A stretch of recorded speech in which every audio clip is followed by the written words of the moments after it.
Hola, un gran saludo para todos ustedes. Nuevamente por acá Jesús Verdi de Oque Olo Batalá, director y fundador de la iniciativa Iguoro.com. El día de hoy quiero conversar con todos ustedes sobre el tema de la sincretización en la santería o en la regla de Ocha. Es decir, la vigencia de algunos ritos católicos dentro de la liturgia de la Ocha. Esto lo quiero hacer porque a través de los foros y a través de los grupos de WhatsApp me han llegado muchas conversaciones de gente que tiene todavía confusión en cuanto a estos términos, y es bueno aclararlo. Empecemos por el más básico. Muchos de ustedes conocen esta figura, la figura del Santo Niño de Atocha, ¿okay?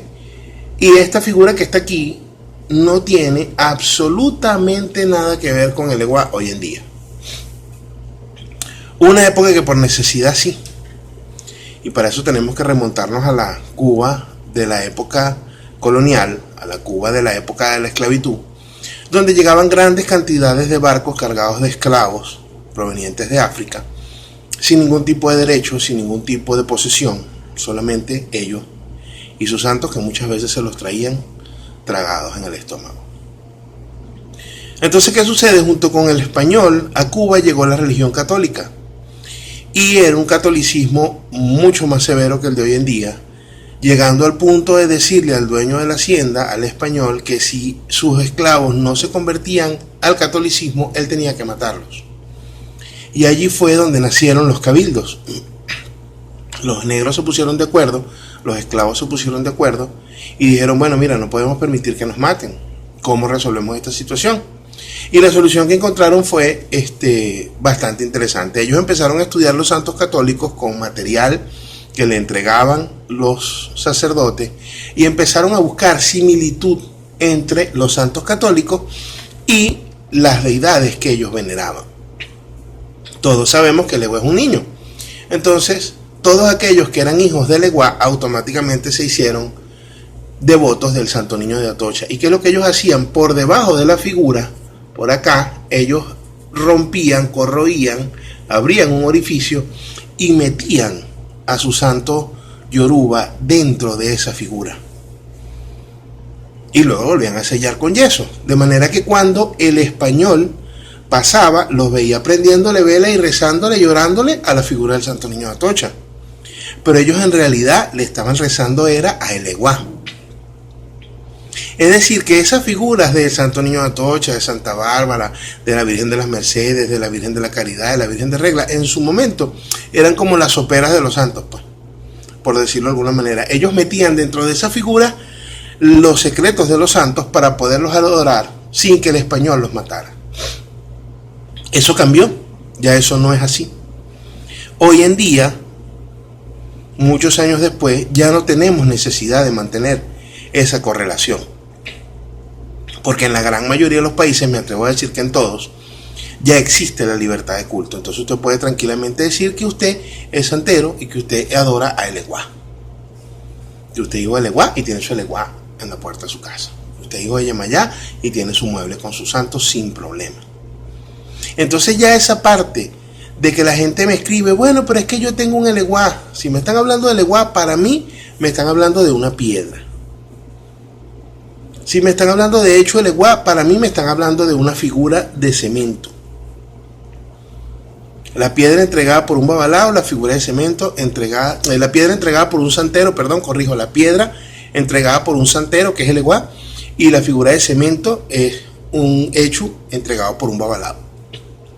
Cuando ustedes me dicen a mí el Eguá en un chat o por WhatsApp, yo lo último que me imagino es esto, porque esto no es el Eguá, esto es una figura que hoy en día puede ir tranquilamente en nuestro altar, al lado de nuestra bóveda. Perfecto. Usted le tiene fe al Santo Niño de Atocha, sígale manteniendo fe al Santo Niño de Atocha. La pregunta que todos me harán, bueno, pero es que yo tenía un Santo Niño de Atocha, eso, yo lo llamaba el Eguá, yo le pedía, es verdad, y funcionaba, es verdad, pero no porque fuera el Santo Niño de Atocha. Por ahí tengo un video donde les explico, más abajo les voy a dejar el enlace en la descripción, que la fe es en el oricha, no en la representación física. Usted le puede pedir el Eguá parado enfrente del refrigerador. Usted le puede pedir el Eguá parado en una cola en el banco y el Eguá lo va a escuchar, o a Ochun, o a Yemayá, o a Changó, o a cualquiera de los orichas. Pero no porque usted parado frente al refrigerador. Lo va a escuchar porque los ochas son omnipresentes, siempre están atendiendo nuestras súplicas. Claro, si usted lo tiene recibido, si usted tiene la deidad, pues obviamente esas peticiones y esas solicitudes van a ser amplificadas, van a recibir una atención más rápida, porque usted ya tiene la ceremonia de la recepción de esa deidad. Entonces ya usted tiene una representación del Eguá en su casa. Entonces no es porque usted tenía una figurita de esa y le decía el Eguá que entonces ahí vive el Eguá. Eso no es así. La única cosa en la que puede vivir el Eguá es en una piedra. Porque de hecho, los hechos que entregan los babalaos llevan una piedra, que es donde está la espiritualidad de hecho el Eguá. Entonces vamos a poner esas cosas en claro para evitar confusiones. Ahora, por la otra cara de la moneda, el paso del catolicismo y la ocha o la regla de ocha juntos sí tuvieron y sí dejaron ciertas cosas marcadas, como por ejemplo el ritual de la misa espiritual. Es imprescindible cualquier persona que se vaya a ser santo que le hagan su coronación espiritual. Y en esa coronación espiritual se rezan oraciones, el Padre Nuestro, la Ave María, el Credo.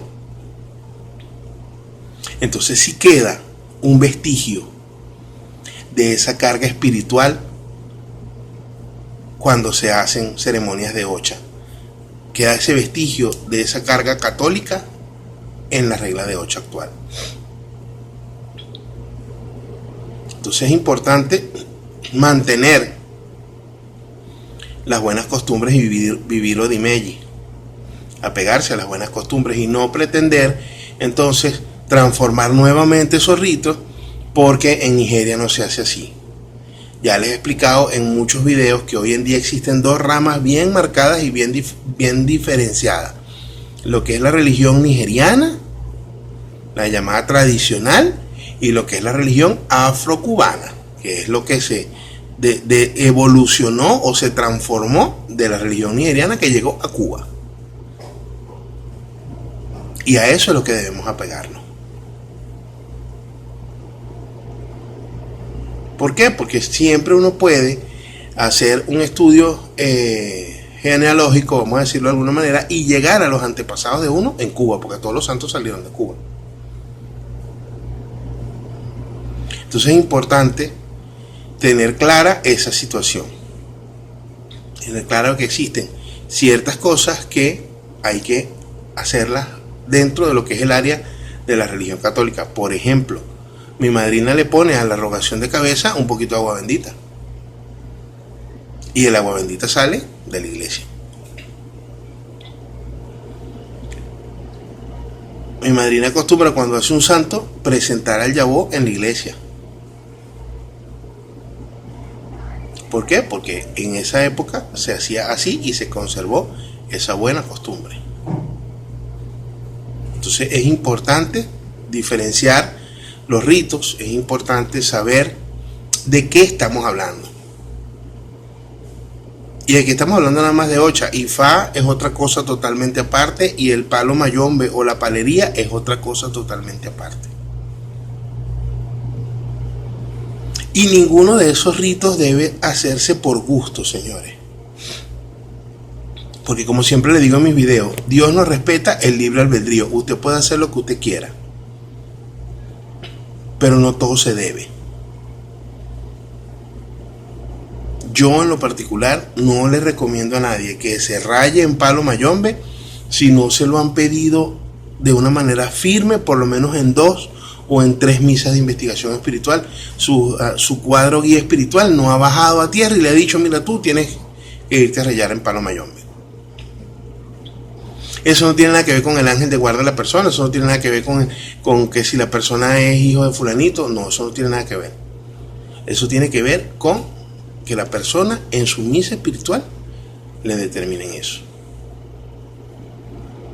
Hay casos de conflicto. Por ejemplo, hay signos de Ifá que hablan claramente que la persona no tiene nada que hacer en el palo. Entonces, si la persona tiene mano orula y en mano orula trajo uno de esos signos, y en una misa espiritual le piden rayarse, ahí hay un conflicto. Yo verificaría muy bien, posiblemente hasta con otros espiritistas.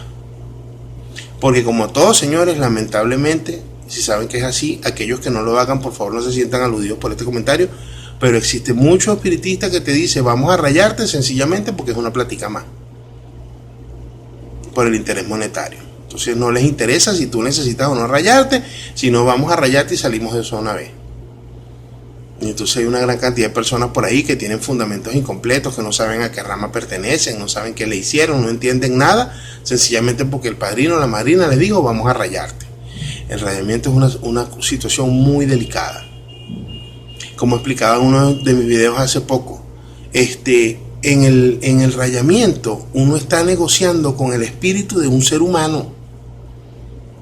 Y al ser un ser humano no es todo bondadoso como es el caso del Oricha.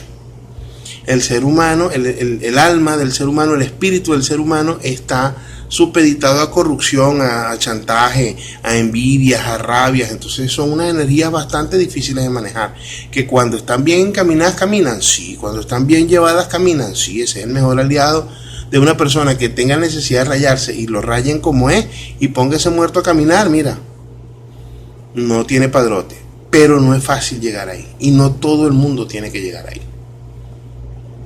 No todo el mundo tiene ese camino. Igual pasa con el IFA. No todo el mundo tiene que hacer IFA. Miren, IFA es tan grande que hay signos donde dicen que si la persona pasa IFA no va a brillar. Ofunalbe, por ejemplo. En Ofunalbe dice claramente, si esta persona pasa IFA no va a brillar. ¿Qué quiere decir un babalao que no brilló? Bueno, un babalao que hace un parandio y el muerto no se despega. Un babalao que hace una obra y la persona no resuelve. ¿Por qué? Porque su H, porque su fuerza, porque su potencial no estaba en Ifá. Su potencial estaba en otras tierras. Y todos tenemos un camino diferente. Hay los que van para Ocha, hay los que van para Ifá, hay los que van para Palo, hay los que tienen que pasar primero por Ocha y después hacer Ifá. Eso es lo que yo recomiendo. Así tengan pase directo. Corónate tu Ocha y saliendo del cuarto de Ocha, entra el cuarto Ifá. Para que estés completo en las dos tierras. Como siempre, les doy gracias a todos ustedes por estar allí, por ver estos videos. Si les ha gustado, denle manito arriba. Ahí tienen un área para suscribirse. Muchas gracias por su atención.